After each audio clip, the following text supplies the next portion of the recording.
we ain't giving up no mountain, we ain't giving up.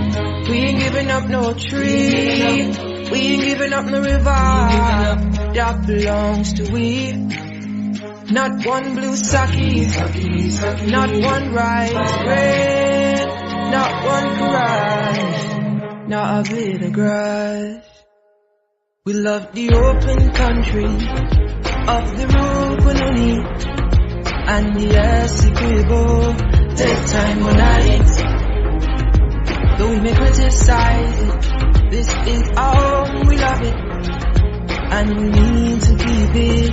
We have that right. So we ain't giving up no mountain, we ain't giving up. We ain't giving up no dream. Welcome to Facing the Nation for August 4th, 2023. As you know, it's customary when I get on, let you know, call up a friend, call up your neighbor, tell them Facing the Nation is on. Of course, we're on Channel 6 and we're on all our platforms, People's National Congress Reform page on Facebook, APNUFC page on Facebook, and as well on YouTube. So just tell your friends, logging. Today is a very special program where we will discuss some very serious matters as we, what I will call, give a review of the government's 3 years in power, and let's talk about the serious issues and the things that are being faced. Before I move ahead with that, I want to take the time as well to send condolence to the wife, children, family and friends, colleagues of Mr. Olato Sam, who unfortunately lost his life very tragically sometime this morning hours. Someone I knew as a friend and, you know, a very good help in times of need as well. So I just wanted to, you know, give my condolences to his loved ones.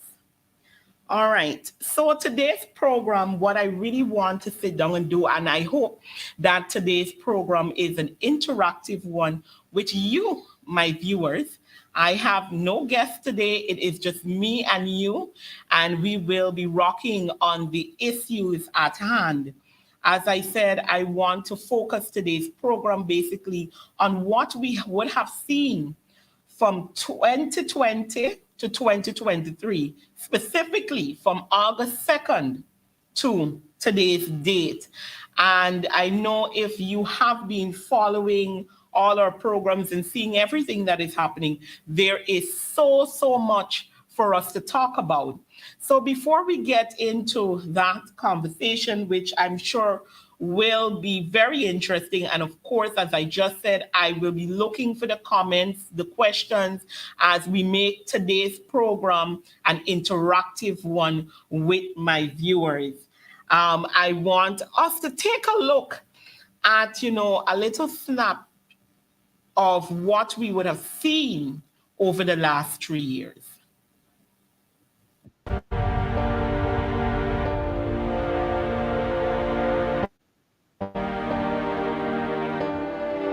I, Mohammed Ali, do hereby solemnly declare that I will bear true faith and allegiance to the people of God.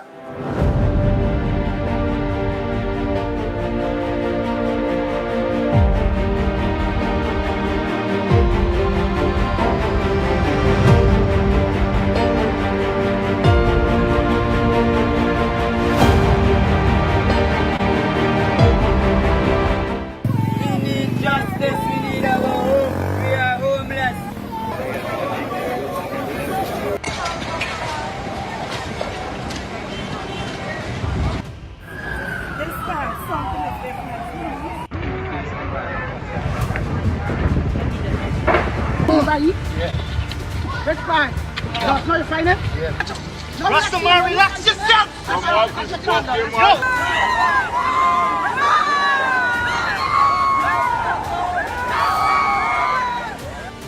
And he don't go and steal coconut because his grandfather have a big place at the back down. So he did not go and steal coconut.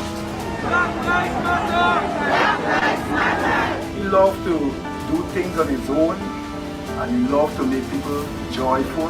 Black Lives Matter! Black Lives Matter! Justice! What we want? Justice! What we want? Justice! I gotta be here because I gotta show my support, I gotta show my love, and I gotta share in, you know, the mourning and the anger of the people because I feel it, you know. I have 2 little boys. We mourn these boys and we're gonna stand up and we're gonna fight for what's right. What we want? Justice! What we want? Justice! What we want? Justice! What we want? Justice!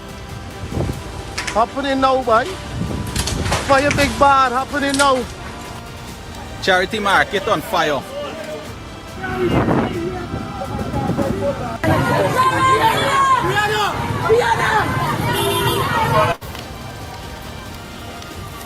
Wait, people there in there? No, let's join in the bar, no? But you would know that in voting for the People's Progressive Party Civic, you've elected a government to serve all the people of Guyana, and that is what our next government will be doing.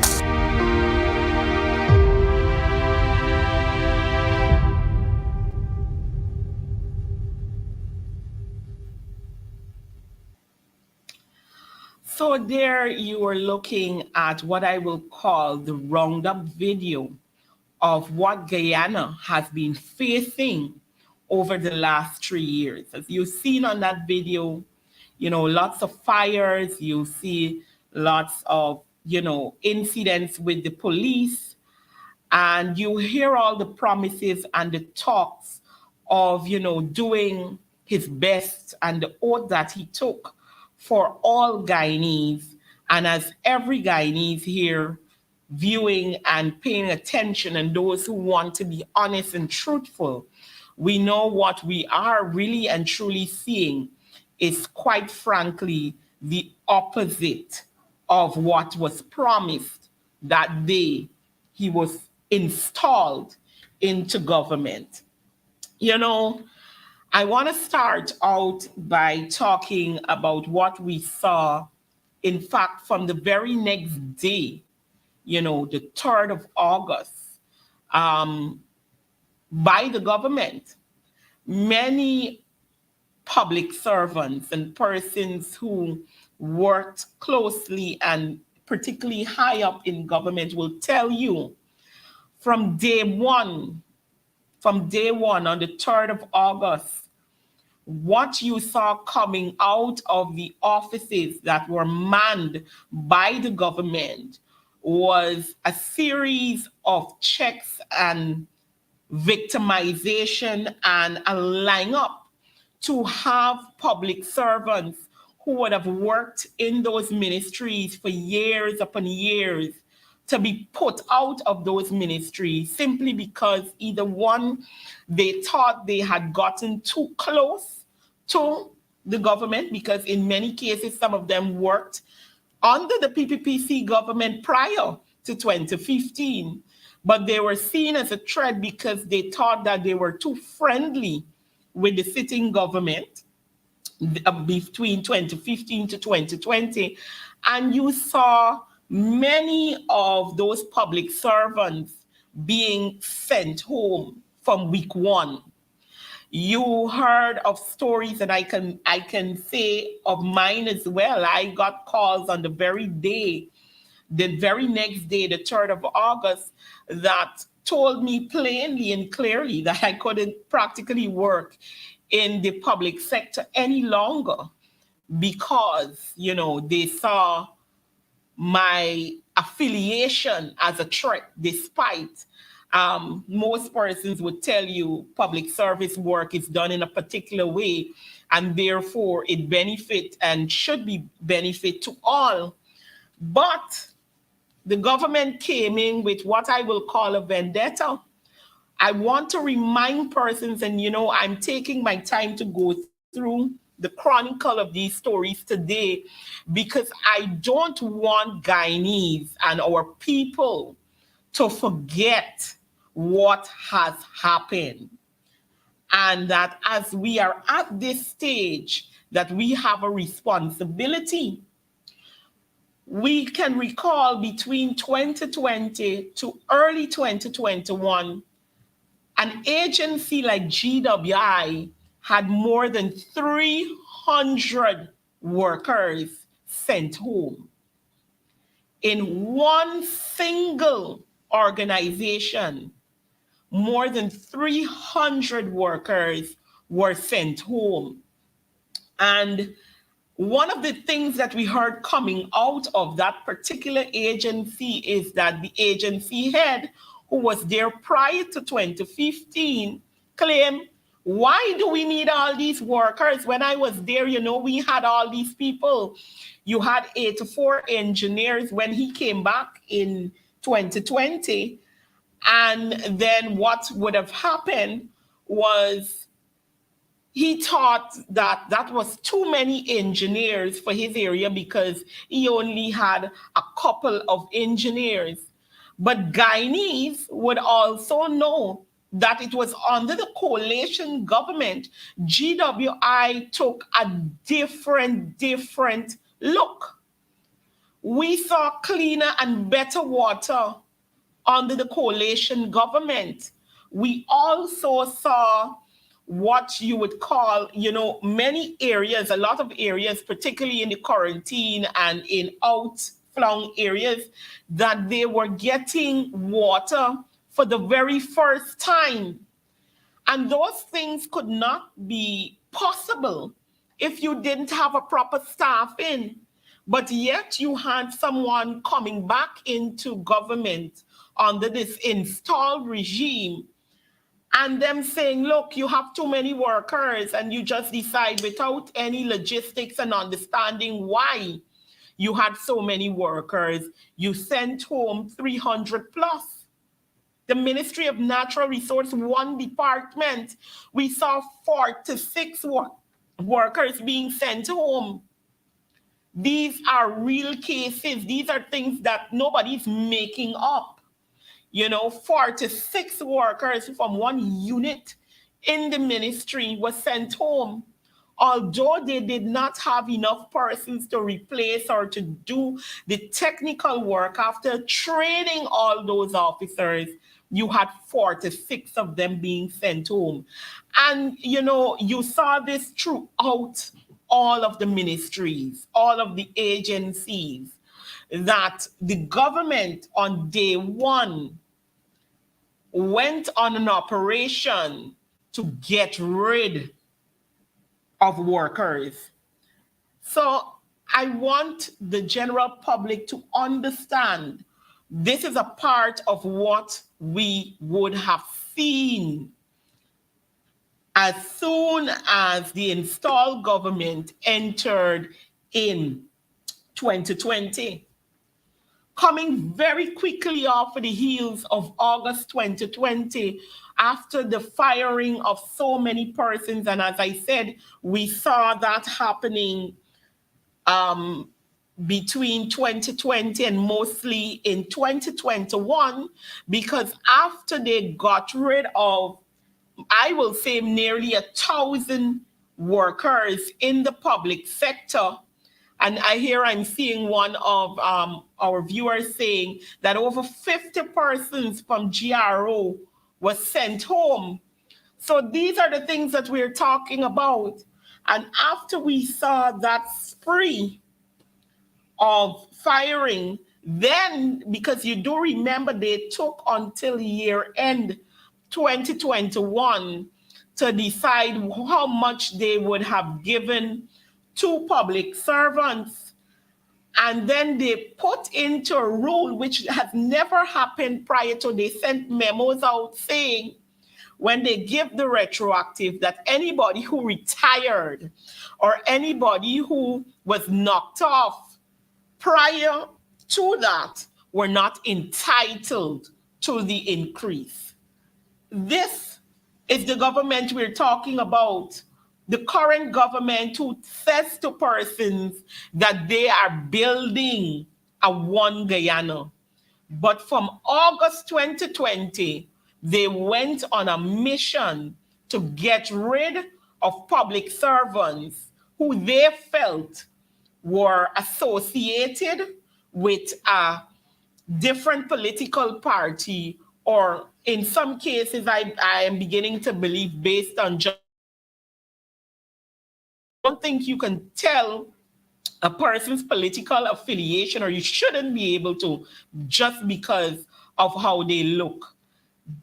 Now, after that, August 2020, September 6th of 2020, we saw something as well that I can't recall that we had seen anything as gruesome as that murder, the murders of the Henry boys that occurred in September 2020, where we saw the mutilated bodies of two young Black boys who to date has received zero justice.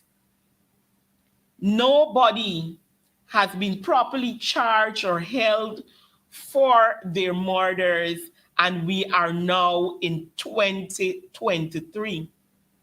We saw this nation going in an uproar over these murders. We saw protests. We saw the Black Lives Matter movement. And we saw calls for justice over and over and over for the Henry boys. And to date, we still have no justice for those boys. We saw the incident not long after with Harish Singh being murdered, and persons claiming, all sorts of claim that it may have been in retaliation, or maybe he had known what happened to the Henry boys. There were so many speculations as to why he was murdered. And then we saw miraculously that a cousin of the Henry boys was then taken in for that case. And today there is no real evidence or proof, and this matter has been pending. It came to a point that one mother would have grieved herself to death in this case. She died without seeing justice for her son. I see a comment here, May 2021. I think the person says Peter Headley was murdered, no justice till now. And these are the things that we're talking about. These are the things that we have been seeing from the time the government stepped into office.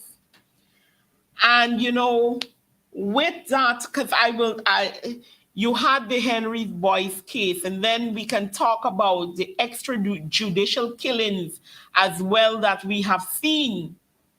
Because in fact, before I even go to the extrajudicial killings, there were incidents even in the very Berbice area where we had other incidents of other young men who were killed when, you had the talk of it being a robbery. And all of these cases would have passed. And those families today, they're still grieving without any form of justice for their relatives. And these are the things that I want Guyanese to remember as we talk about and as we review the 3 years of this government.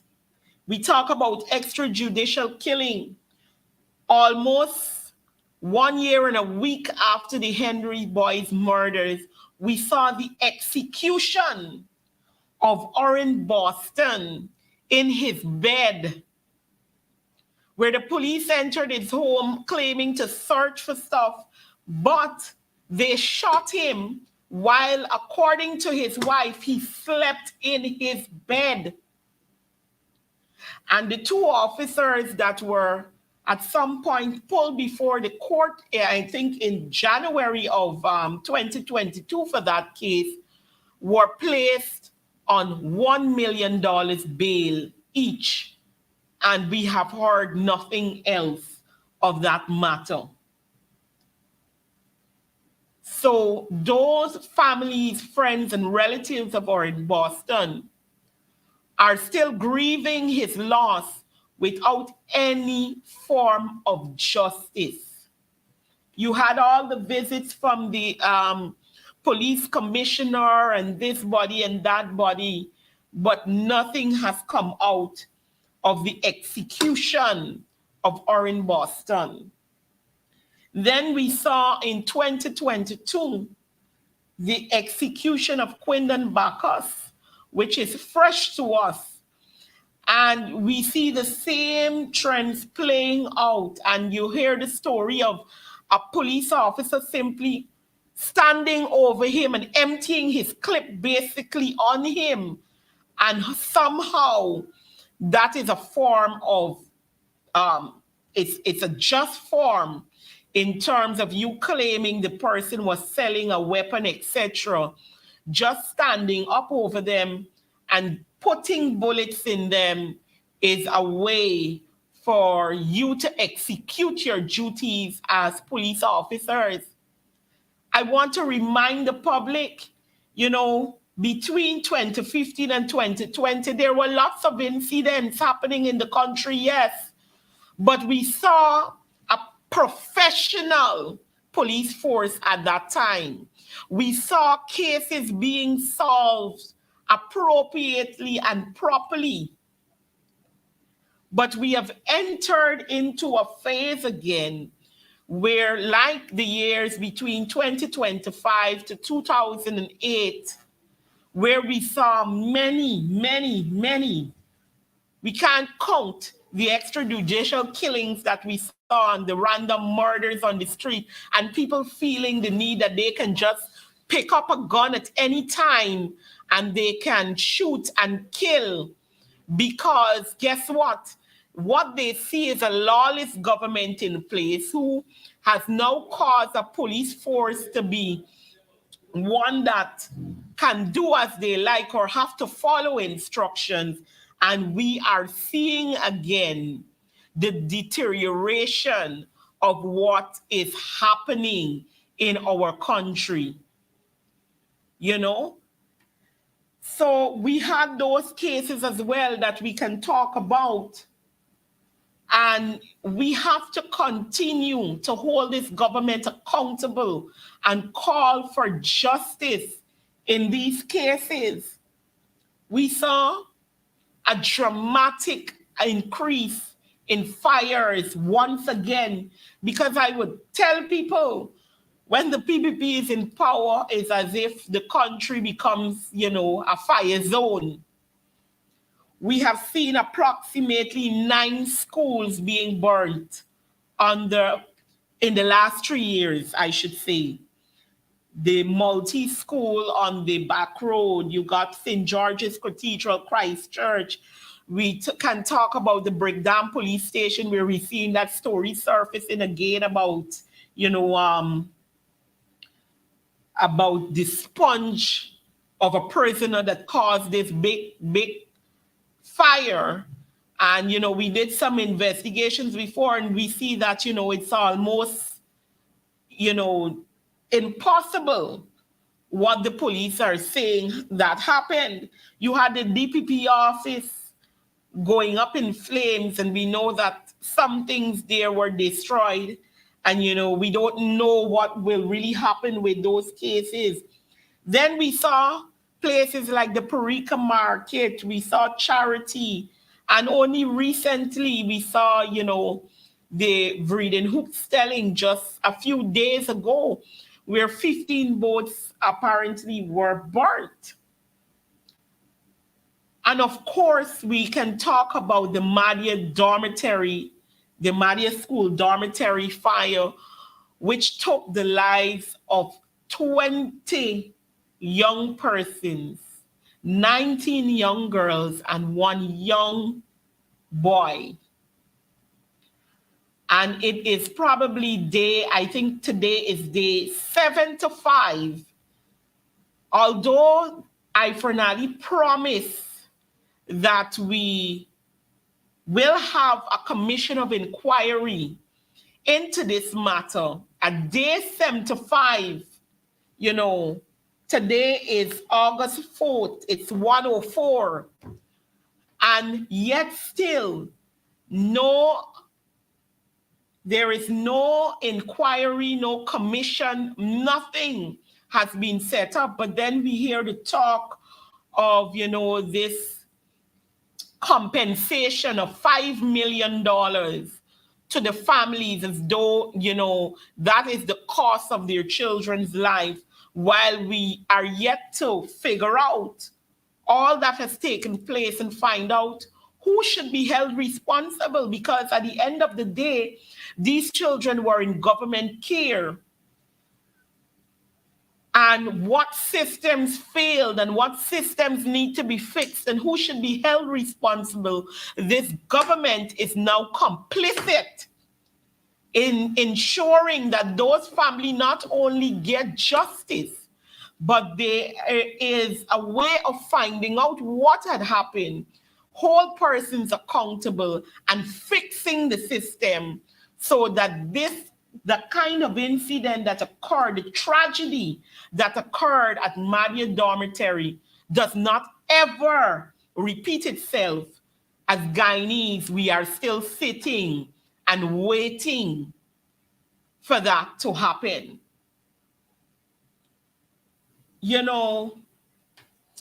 I see somebody's asking. Yes, it's a live broadcast, and I'm opening up the floor for persons to ask questions, make comments. I will read them. We'll talk about them as we go. So you can comment. I am seeing your comments.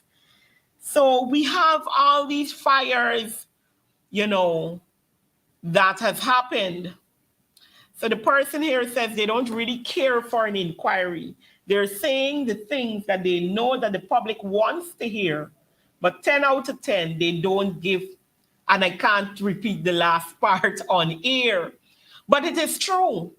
It is absolutely true, because any government that cared to provide justice and to understand what happened, not just to cover whether you did a good job as a government, but a government that has a heart for the people would want to have an investigation, because you want to ensure that this matter a tragedy like this never happens again.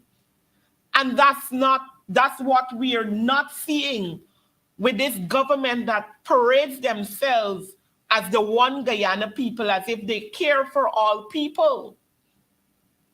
We are not seeing that care for the citizens in this case, So I wanted us, and of course, shortly after the Madia dormitory fire, there was another dormitory fire that happened in the Letem area, in Region 9, I should say. I don't remember the exact name of the school, but I remember that would have occurred shortly after the Madia fire.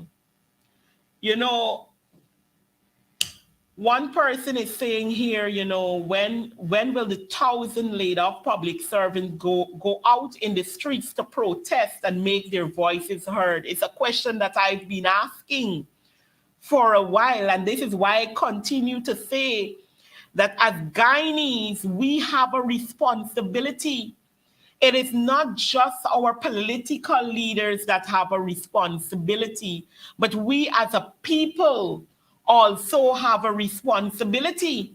Because imagine if those 1,000 workers, or almost 1,000 workers, went out with one single family member into the streets of Georgetown, then the government would know that we mean business as a people. But of course, people tell you all things, at the end of the day, although they got fired, they have to look for another job. They gotta find, bread for their family, etc., etc. And people make all sorts of excuses, but there has to come a time when we as a people decide that enough is enough. We've had 3 years of the things that I'm talking about here. And, we are just getting, in my view, from bad to worse. It says the AG nor the DPP is working in the best interest of all of Guyana. It is an all-party business. I agree. I agree with you. That takes me to, I've discussed the issues of the job loss, the extrajudicial killings, the gruesome murders of the Henry boys. And, one of the things as well we see, as this person is alluding to, is that the government in itself, in its every action, from 2020 to date, has not put the people of Guyana first. They have not in any form.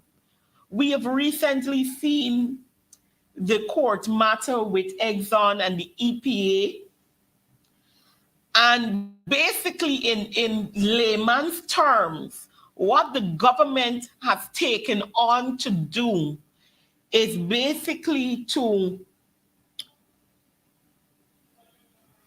take taxpayers' money, the people of Guyana whose interest that they should be serving, to appeal a case that will benefit us as Guyanese. So in essence, the government is now operating as an agent against its own people.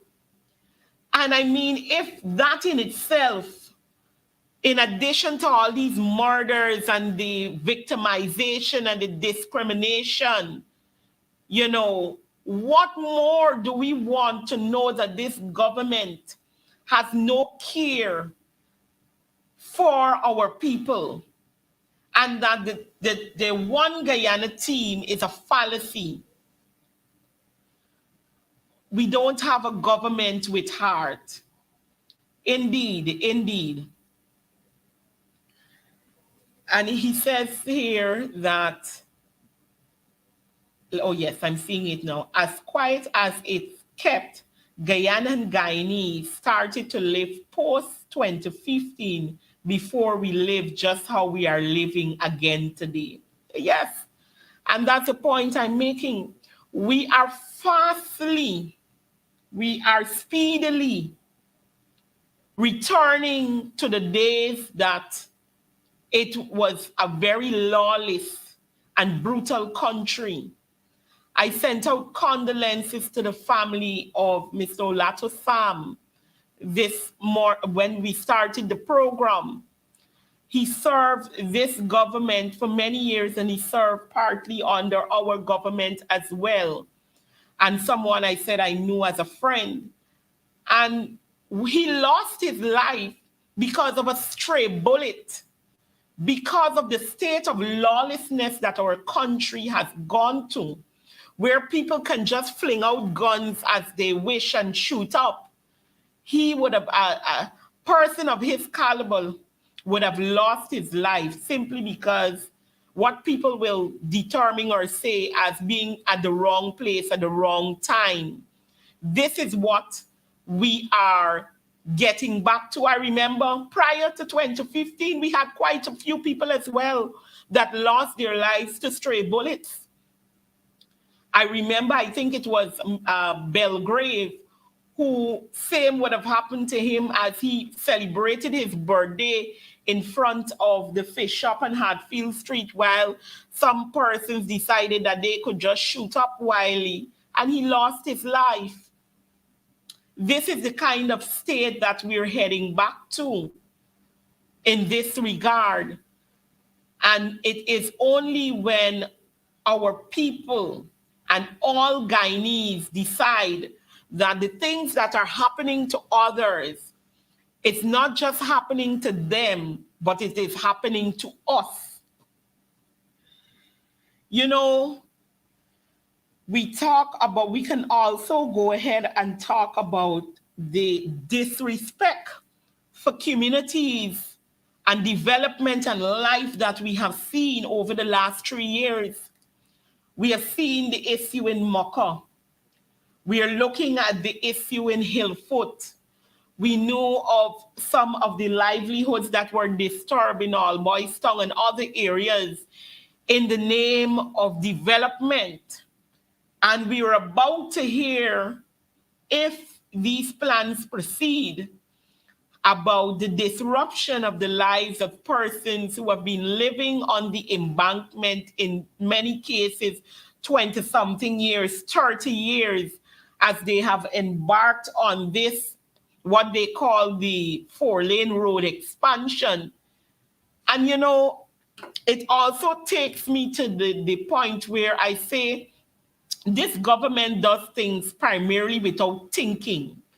Because just to think, there is a major highway, a 4-lane major highway, less than 200 feet away from where you now want to make another 4-lane highway. Rather than opening up new roads for development as well, when you do that, you will be opening up lands for economic purposes. You will be opening lands for persons who have been waiting at housings for decades for lands. Instead of doing that, without any feasibility study, any proper consultation with those persons, you have decided that, guess what? And government, and I could tell you that you have to move and you have to move. So you will be moving. And now you see them parading themselves again on the East Coast like they did in Pleasance the other day, meeting with those persons who would be displaced. And, you know, I ask the questions because this government clearly has no proper plans. You know, we receive calls, and I have seen it for myself. The government is talking about a 4-lane highway that they would have started works on certain parts of the embankment. But in the same breath, you are redoing, breaking down, and rebuilding fancy concrete bridges on the very embankment that is 2-lane. And then you're going to come, if you do, 2 more mornings to say, now you need to break that bridge that you just built to expand it. This is the thought trend of the people who call themselves government in this country. And these are the things that we are seeing from them. And I want to understand when we as Guyanese sit back and we take into consideration what we would have seen over the last 3 years, what will we do for ourselves and children? Because, you know, I figured that outside of some amount of, you know, disunity, when we saw the Mocha incident, a lot of persons sat back home and said to themselves, whether they were living in the Hillfoot area, whether they were living on the embankment, oh, Mocha got problem. That is Mocha's issue. You know, that is what we see there. But it has to come a time when we see things happening when we see things happening, that we must take it up and say to ourselves, it is not just them, but today it is them, and tomorrow it can be me. You know, Region 10 can talk about issues as well. Specifically, they would have seen the nursing school being shut down. Over 100 of their nurses, because of the conditions and the treatment, of course, to public servants, to nurses, to the teachers, to the policemen, leaving the country. But we had, in what Linden is seeing, is that they had more than 100 of their nurses leave to go to the UK of this government. you know. So these are things that we must take into consideration. And while we're doing all these things, the things that we're discussing here today, and I'm pointing out to you, is that at the same time all these things are happening, to date, for 2023, we are in the 8th month. The sitting government has went to parliament for almost $1 trillion. You understand what I'm saying to you? The sitting government has went to parliament for almost $1 trillion. It stands at over $800 billion to date. They have already had, I believe, 2 to 3 supplementary budgets being presented in Parliament. And they started out with a 2023 budget of $700 plus billion. And while they're spending all this money, and the majority of that money is going to infrastructure that you and I know as citizens, they build something today and tomorrow we see it breaking down. They just build a road, 2 weeks later, there is a big hole. The sides are eroding. And they're telling us the way to develop the country is not by investing monies into our human resources, which is one of the things that catapults any country. Any good government knows if you spend money on your human resources, you will have a better country. But instead, this government is majoring on infrastructure, and we all know why they're majoring on infrastructure, because it is there that they get to steal, it's there that they get to give their friends, families, and cronies all of the money that is necessary. And that is what we are seeing happening. We also saw, I believe it is in yesterday's parliament, that let me pull it up, is that the government is now raising our debt ceiling to almost 500 and something $million. Let me just see if I get the correct figure for you. You know, these are the things that we are seeing. So let me give you the breakdown. In 2021, the domestic debt ceiling was increased from $150 billion to $500 billion.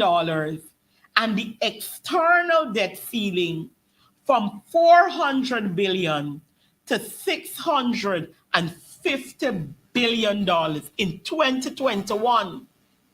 And yesterday, in the National Assembly, they raised the domestic debt ceiling now from the $500 billion that they just raised it from the other day, $500 billion to $750 billion Guyana dollars. And the external debt ceiling is now moved from $650 to $900 billion. Do you understand what is happening to our country? Do we understand what is happening to our country under this PPP installed government? Our coffers are not only being plundered, but in essence, in another couple of years, this country can be bearing debts that we don't know how and when we will ever get out of it. Because as we're raking in all these billions of dollars in oil money, we are also walking around begging like we're paupers, because the government is on a crave for any and every amount of money. We saw how they squandered our money during the local government election. Hence, they're continually coming to the parliament seeking more money every 2 mornings.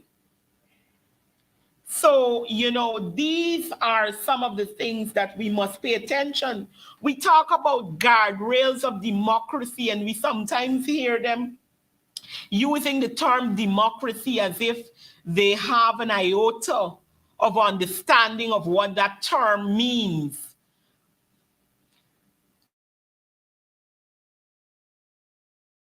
Parliament, where you should be able to bring issues and deal with them at a serious level, we see, with the help of the Speaker of the House, that when your representatives go to seek answers, that the Speaker is one of the persons who is being used to block you from getting answers from your representative. When we have issues, we're talking about the high cost of living and the effect that is happening. When the opposition brings that to the table to be talked about, because the government, and I believe it was in the last parliament session or the one last week, when it was asked what happened to the meager $5 billion that they said they were putting in to relieve cost of living, we learned last week parliament session that they're now claiming that they did not use any of that money. So despite that they asked for the money and said that they will use it to cushion cost of living, they're now admitting in Parliament or claiming in Parliament that they use none of that money. So therefore, they made no move in regard to dealing with the cost of living. Could I see that comment? I used to eat 5 times per day under the APNUSC PNCR government. Under this illegal, installed, and undemocratic PPPC government, I only eat 1 or no meal per day. I know, you chuckle when you see these things, or some persons may look at it and think, it's funny. But the reality is that a lot of persons are punishing. From 2020 to now, we know that we dealt with COVID in 2020. A lot of things happen. A lot of circumstances change for persons. And then battled with that, the high cost of living. And Guyana making billions of more dollars because of the high increase of oil price due even to the war in Ukraine and Russia. And the ordinary man, the ordinary Guyanese people are not benefiting anything from those resources. There are persons out there calling for, the deal between Exxon to be better, to be this, to be that. But the truth of the matter is, what are we doing with what we have?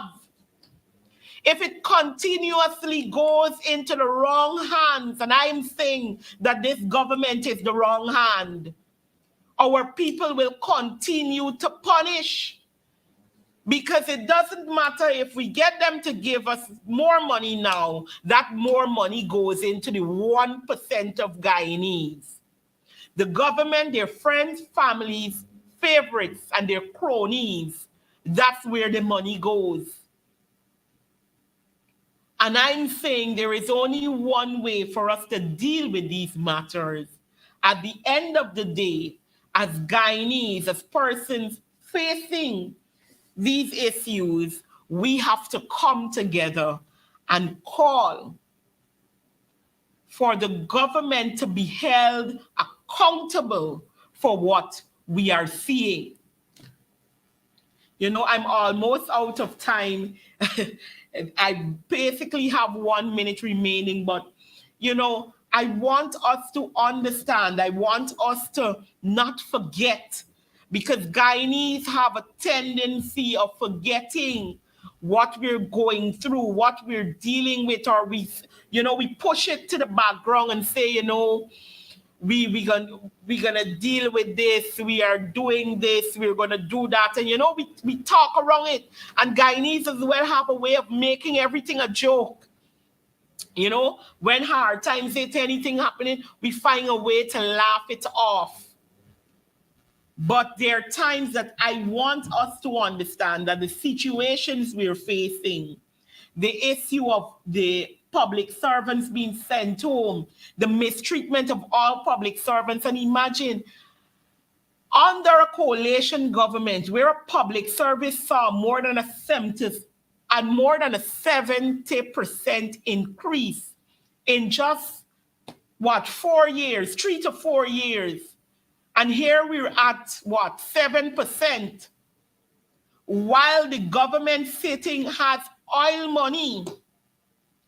And when the coalition was in government, there was no oil money.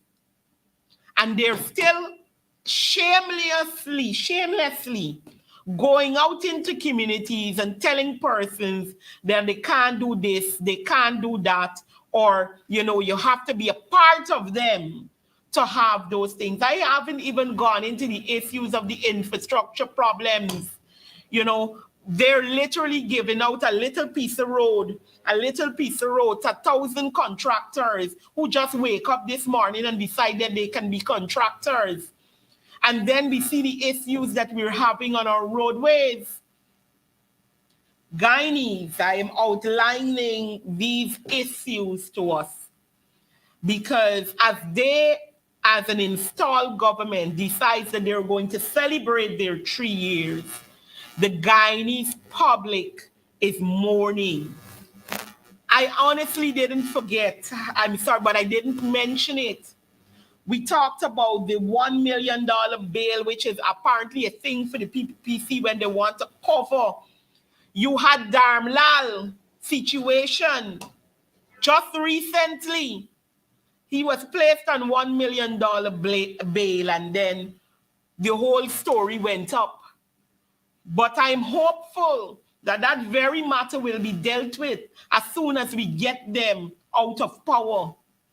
Because the thing about rape, there is no statutory limitation. Somebody could come back 20 years later and said that you raped them, and the court will have to follow. So I am hopeful that when we get them out, that we will be able to deal with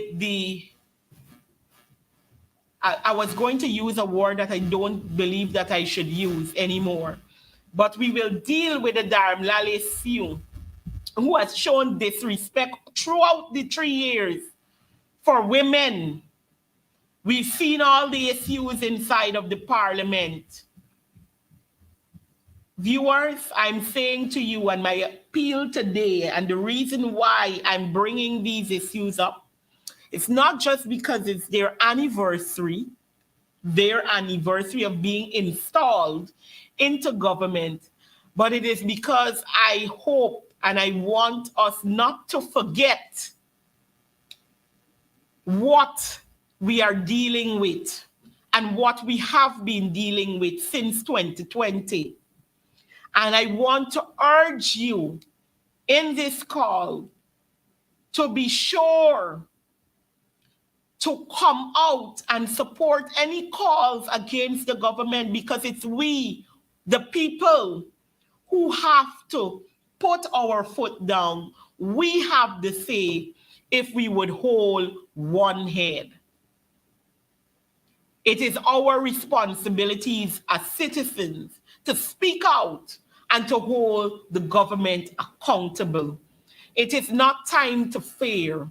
It is time to get doing. And as I'm out of time, I just want to say to my viewers, next week I'll be sure to have a program where we can continue to talk about some of these issues. And I'll have a very special guest with me next week, hopefully once I get the availability going. And we will continue to discuss some of these issues and how we can deal with it. So viewers, again, I want to thank you for joining the program today. I also want to remind you, I don't know if my operator has the slot for the party that is happening tomorrow. Let me just advertise that as well for the party, because these are the things as well that helps us to get funding and to be able to do certain things. Tomorrow at 8 o'clock in Congress Place, the party, along with its New York chapter, will be holding what they're calling the Big People Party. So be sure to get a ticket. If you don't have a ticket, come down to Congress Place. There are tickets available. We will put up the little link. There are some numbers there as well you can call. Tickets are available. It's $1,200 for a ticket. And I do believe if you come at the gate without a ticket, it will be $1,500. And of course, next week, Tuesday, as we do every Tuesday, we will continue our protest in front of the GCOM office as is customary come Tuesday. So my viewers, I want to thank you for joining the show today. I thank you for your interaction with your comments as well. With your interaction for today's show. And I want to urge you to keep the struggle up. When you see something, talk about it, post it, send it. You know, I'm on Facebook as well, or send it to our pages, and let's deal with the issues at hand. I'll leave you with the advertisement for the Big People Party. And as I said, you can contact us. You can come down to Congress Place. There are some numbers there as well that you can call. Come out and support us as we continue to push and we continue to fight for the rights of our people. Viewers, thank you, and do have a wonderful, wonderful afternoon. In association with PNCR Guyana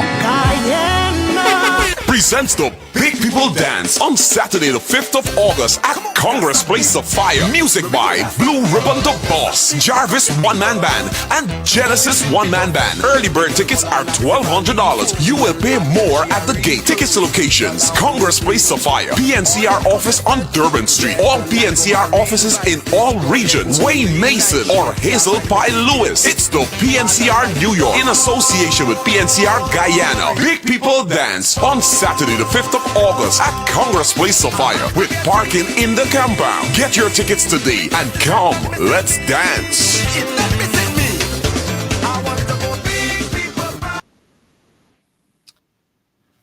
Thank you, thank you, thank you, and thank you for joining Facing the Nation today. Do have a wonderful, wonderful afternoon.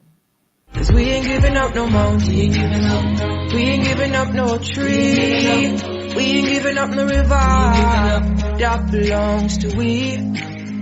Not one blue sake, not one rice bread, not one garage, not a blade of grass. We love the open country of the Rupununi and the Essequibo. Time or night, though we may criticize it, this is our home, we love it, and we need to keep it, we have that right. So we ain't giving up no mountain, we ain't giving up no, we ain't giving up.